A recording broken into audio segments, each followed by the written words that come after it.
User story and acceptance criteria.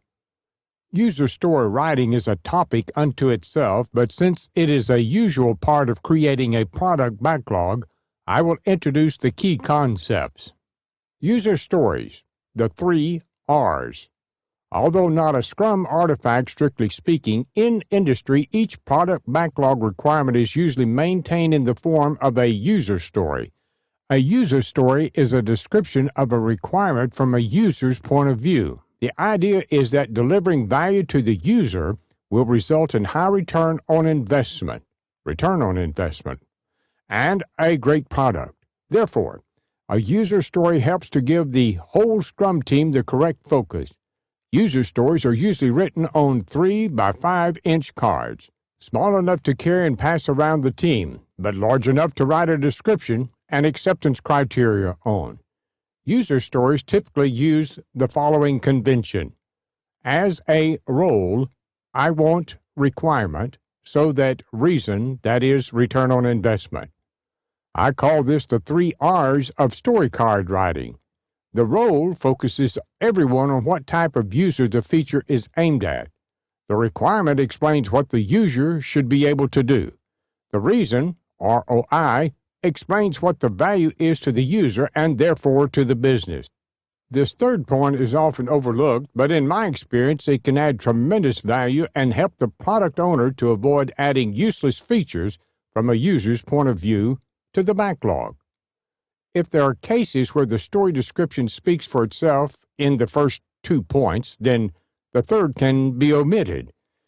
If we're building a mobile Formula One game, an example of a user story would be, as an F1 game player, I want to see a circuit map so that I know where I am on the circuit. Acceptance criteria. The purpose of acceptance criteria is to articulate precisely when the user story is done from the product owner's perspective. They should translate into acceptance test that a tester or quality assurance tester can use to verify the quality of a feature. A tester should be involved in writing them, but it is a product owner's responsibility to produce them. Agile business analysts are very helpful in assisting product owners and extracting the right information for user stories. The template I use for writing acceptance criteria is: a role should see or be able to do the following. Acceptance criteria 1, 2, 3, etc. Edge cases. Edge cases 1, 2, 3, etc. This is a simple bullet-pointed list of criteria. It's nothing complex and neither should it be. All that is needed is a set of logical criteria that can be used for tests. Also note that edge cases are separated out. This is not a necessity, but in my experience, it helps to force thinking of tricky situations that may arise.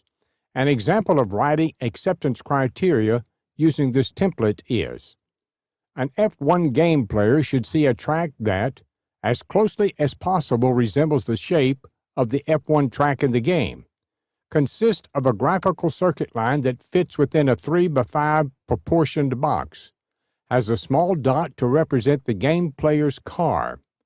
The dot should move in relation to and in proportion to the game player's position on the track. Edge cases. If the car blows up, the dot should turn red for 1 second, then disappear. Based on these tests, designs, and an actual implementation of a circuit map can be made.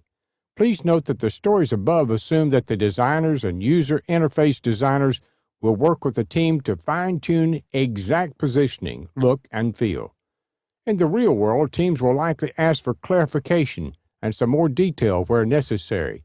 I suggest that the product owners use this as a chance to maximize the value of process by fine-tuning the criteria to the level that the team needs.